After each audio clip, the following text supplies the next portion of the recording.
É isso que precisa ser entendido por todo e qualquer governo que assuma. Porque se eu assumo o governo na condição de secretário, na condição de comandante de alguma unidade, na condição de membro do partido que está governando, né? E acho que daí tem que dizer que tudo está bonito, porque o meu partido que está no governo, então nós não vamos andar para a resolução dos problemas, e sim para o aprofundamento nos problemas.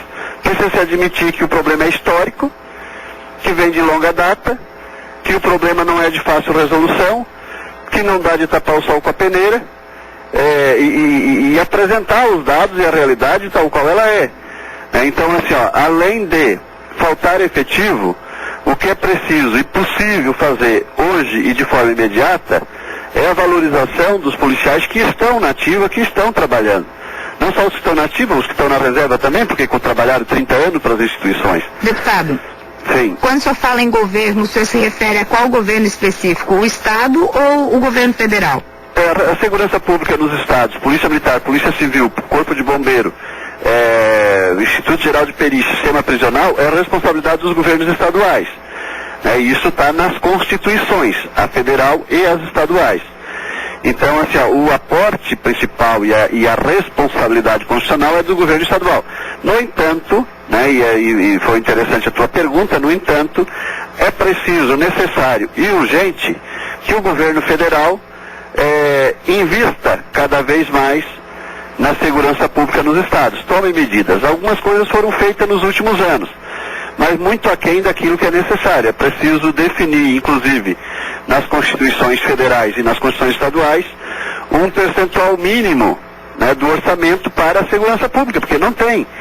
Então se trabalha com muito pouco recurso, esse recurso nem sempre também é utilizado da forma adequada, falta condições dos estados para fazer um serviço de melhor qualidade, até porque nos últimos 20 anos, e é isso que eu queria refletir, e as pessoas entendem que se fala que a segurança pública está ruim, está criticando o governo que está hoje. Não é isso. Faz 20 anos que os serviços públicos têm sido reprimidos no sentido de enxugados, de esquartejados, de sucateados. Isso é um processo de 20 anos desculpa a expressão, de estragamento. 20 anos de diminuição, 20 anos de diminuição. Nós precisamos reverter esse quadro para ver se daqui 10 anos nós conseguimos recuperar os prejuízos dos últimos 20 anos. Deputado, e efetivamente, sendo prático em relação a essa questão, o senhor pretende apresentar algum projeto para mudar essa realidade ou vai ficar no campo do discurso apenas e dos pronunciamentos da Assembleia Legislativa? É muito difícil tramitar um projeto para mudar isso na Assembleia Legislativa ou uma cobrança mais efetiva? Elaine, para teres ideia, nenhum deputado pode apresentar qualquer projeto que custe R$10 para o governo pagar. E não existe nenhuma outra forma de pressionar? A forma de pressionar é trabalhar junto ao Poder Executivo para convencer o Poder Executivo da necessidade de. Convencer o Poder Executivo de diversas formas. Uma delas é o diálogo direto, conversar com o próprio governador, com os secretários de Estado. Os deputados têm tido diálogo com os secretários de Segurança Pública e secretário de Justiça e Cidadania, por exemplo? Temos conversado e vínhamos conversando muito mais há 3 anos atrás. Nos últimos 3 anos a situação ficou bastante difícil e estragada por conta de diversas questões. Questões políticas, por exemplo?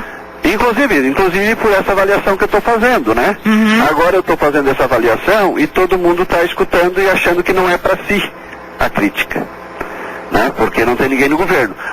Ou seja, está em transição o governo, melhor dizendo, A partir de fevereiro do ano que vem, se eu disser isso que eu disse para ti agora, tem um monte de gente que vai estar no governo que vai se sentir ofendido e vai dizer, olha, o Soares não dá de conversar porque ele está fazendo crítica.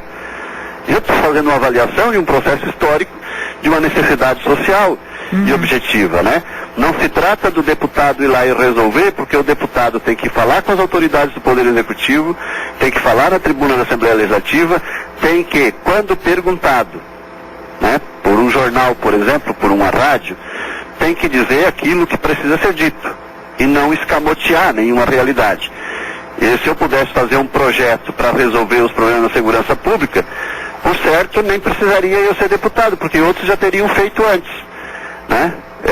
Outros já teriam feito antes. Não depende do deputado resolver. O deputado não assina nada que custe R$10, quanto mais milhões de reais. Né? É um debate permanente que vai ter maior êxito se a sociedade entender e cobrar junto, né? E aí tu falava antes que aí em Balneário Camboriú e na região os meios de comunicação têm falado do assunto, é verdade, aconteceu e acontece em Balneário Camboriú e região, inclusive no ano passado teve um dia de fechamento do comércio aí, que aliás deu a maior confusão na cúpula da segurança pública por conta daquele ato da sociedade civil de Balneário Camboriú. Esse ano, mais recentemente, teve em Chapecó uma situação parecida, né, de uma manifestação dos comerciantes, dos empresários da cidade, da população em geral, das entidades civis com relação a esse assunto.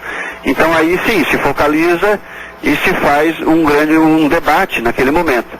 É preciso, portanto, né, que os meios de comunicação, a sociedade civil, a população, as entidades da sociedade em geral, né, desde as entidades de classe, dos trabalhadores, associações de moradores, os conselhos de segurança que estão permanentemente nesse debate, os meios empresariais também, os meios de comunicação que prestam um serviço importante, né, para a formação da opinião pública, que se pense só o contrário. Não é possível resolver o problema da segurança pública, ou melhor, minimizar o drama da insegurança pública na sociedade brasileira, vou dizer dessa forma, então, para ninguém se ofender, pensando que eu estou falando do governo do Estado. Não estou criticando o governo do Estado. Mas também, se estiver criticando, deputado, é um direito que o senhor tem. Sim, certo. Mas não é tão somente isso. Aliás, é um direito de qualquer cidadão apontar, não é? Não é uma crítica simplória, dizer assim, não, está falando isso para criticar o nosso governo. Não. O drama da insegurança pública no Brasil, né, e em Santa Catarina também.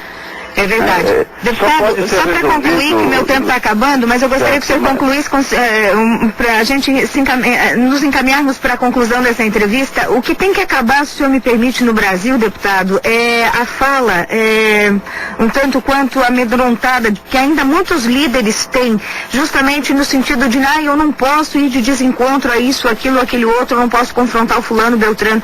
Penso que isso tem que acabar. O senhor está sendo corajoso, está trazendo à tona um debate, muito bem, eu acho que outros parlamentares deveriam fazer o mesmo, independentemente de quem está no governo ou não e dos partidos. O que é preciso são os políticos, num todo, olhar mais a coletividade. É isso que está faltando. Um discurso mais afinado com os interesses da coletividade, menos individualismo e mais coletividade. Eu acho que é isso que está faltando um pouco para a política brasileira, deputado. E seguindo o seu exemplo aí, não falando só de Santa Catarina, mas aí num todo no Brasil, não é? Gostaria de concluir a entrevista com o senhor perguntando o seguinte: de que forma a sociedade pode ajudar, além do que já tem feito? Porque Balneário Camboriú, por exemplo, eu já perdi as contas de quantas vezes o CONSEG, que é o nosso Conselho de Segurança, já entregou manifesto em Florianópolis aos deputados e governadores. Já perdi as contas de quantas e quantas reuniões foram feitas nas entidades. Chega um momento que até esse pessoal também acaba desanimando um pouco, deputado. Sim. Então a gente tem que encurtar esse caminho, porque as coisas têm que mudar. A gente está aguardando uma unidade penitenciária aqui desde 2001, deputado. Quando essa penitenciária for inaugurada, já vai estar com déficit. Seria duas. Isso é um absurdo. O senhor sabia que em Itajaí, a unidade penitenciária de Itajaí, com quase 600 e poucos presos, existem 2 ou 3 agentes prisionais para dar conta desse povo todo? Isso é uma vergonha, deputado. E as condições físicas do prédio são simplesmente lamentáveis, né? Então, se fosse 2 agentes prisionais ou 3, numa estrutura física que desse plenas condições de segurança, com meios eletrônicos, com estrutura física adequada de segurança, ainda não seria tão dramático. Mas o problema é 2 ou 3 agentes para cuidar de 600 presos no meio de uma construção absolutamente deteriorada, arrebentada, perdida, desorganizada. A questão é a seguinte, deputada, tudo isso que a gente está falando aqui, todo mundo já sabe. Agora o que a gente precisa é encontrar o caminho. Certo. Elaine, então, assim, você me perguntou para concluir, eu estava tentando dizer, além de mais efetivo nas instituições de segurança pública, precisa-se valorizar o policial que está hoje. Dá um incentivo. Inicia com isso, faz esse debate. Agora, assim, como é que a sociedade pode contribuir? É não cair em armadilha de discurso de que tem que fazer de outra forma, de outra forma, de outra forma, de outra forma. Não tem jeito de resolver se não tiver policial para patrulhar, se não tiver o bombeiro para fazer a prevenção e para fazer o combate, né? Se não tiver o agente prisional, se não tiver o efetivo para fazer a prevenção. É óbvio, e tem todo um debate que a maioria dos problemas de segurança pública não nasce na segurança pública, claro, nasce na falta de educação, na falta de saúde, na falta de emprego, na falta de saneamento básico, na falta de apoio à agricultura para que menos gente venha morar na periferia das grandes cidades, né, sem um emprego garantido, sem condições adequadas. É claro que começa disso tudo, é falta de assistência social. Isso tudo é verdade. Mas na segurança pública nós precisamos entender que é preciso que a gente trabalhe, que a sociedade trabalhe reivindicando com relação ao governo, aos governantes, aos deputados, a todos que compõem os aparatos de Estado, inclusive a mim, eu ouço muito essa cobrança, né? É preciso contratar mais gente para a segurança pública, polícia militar, todas as instituições, como a gente colocava na matéria, e é preciso ter uma relação adequada com esses servidores. Tá certo, deputado. Se melhorar o tratamento, não ter discriminação salarial, fazer funcionar o plano de carreira para que todos tenham perspectiva de progressão funcional, para que não morra soldado. Essa é a realidade que a gente está vivendo ainda hoje. Tá certo. Se melhorar o tratamento dentro dos quartéis, porque quem faz segurança pública é um ser humano. Né? Não é o soldado da Guerra do Paraguai, não deve ser soldado. Num todo, né? Polícia Civil, Polícia Federal, num todo. Deputado, gostaria de agradecer a sua presença aqui na Rádio Transamérica. Muito obrigada pela atenção. Obrigado a você, Elaine, estamos sempre à disposição. A gente também fica à disposição sempre aqui do deputado, enfim, para os assuntos da comunidade. Obrigada, bom dia para o senhor. Bom dia e até a próxima. Agora são 8h45, 8h45. Deixa para o intervalo rápido aqui que eu tô atrasada. Brava Beach Internacional, mora na Praia Brava, de frente para o mar. Central de vendas na Oswaldo Reis, na Praia Brava. Acesse o site bravabeach.com.br.